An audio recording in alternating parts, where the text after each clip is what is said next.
Millions of people, thousands of ships, and endless fleets of buses and trucks moving across the archipelago every single day.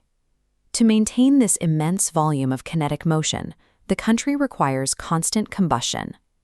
Looking at this map, massive input lines represent crude oil. 98% of the Philippines' fuel is imported.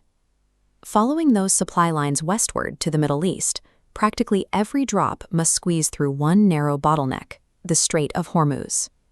If that strait closes, the international supply chain snaps. Asian refineries lose their crude supply instantly, which means the Philippines is abruptly cut off from the refined fuel it needs to function. The daily survival of over 100 million people is entirely dependent on the political stability of a waterway thousands of miles away. Inside the country, the physical limits of survival are drawn. The government is operating under declared energy emergency risks, and domestic storage is severely restricted. Under crisis conditions, the entire nation holds only about a 40-day buffer of fuel. If the flow of oil stops today, the Philippines has just over a single month before a systemic nationwide shutdown begins. Within the first 14 days, the physical strain hits the streets. As prices spike, panic buying empties the remaining local reserves, creating massive queues at fuel stations.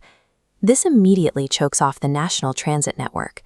Jeepneys, buses, and commercial trucking fleets run almost exclusively on diesel. Logistics operators face a sudden, crippling jump in overhead. That triggers immediate transit strikes, reduced transit schedules, and severe nationwide delivery delays. The first casualty of a blocked choke point is the basic mobility of the working class and the delivery of essential goods.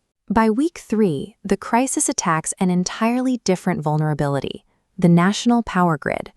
The country still relies heavily on oil-fired power plants to generate electricity, and businesses across the islands use diesel generators as essential backup power.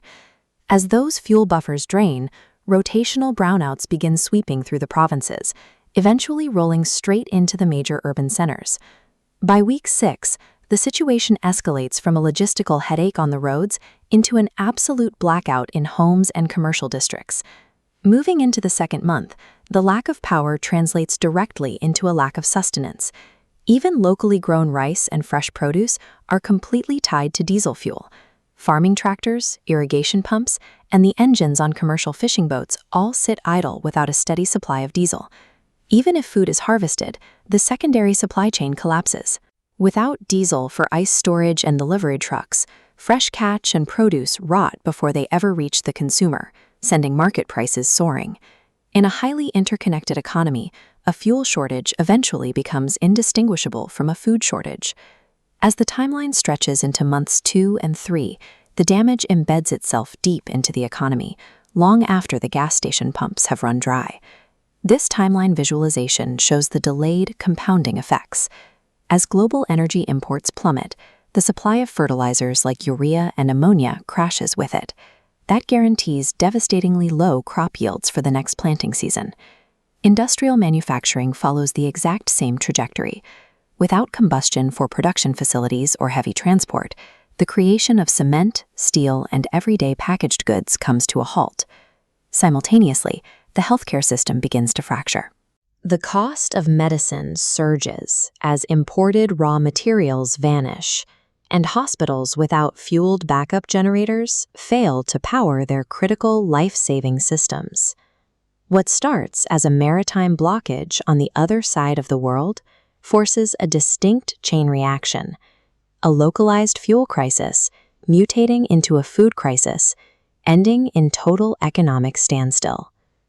For the Philippines, imported oil is a fragile, invisible foundation, holding up the health, the food supply, and the daily survival of the entire nation.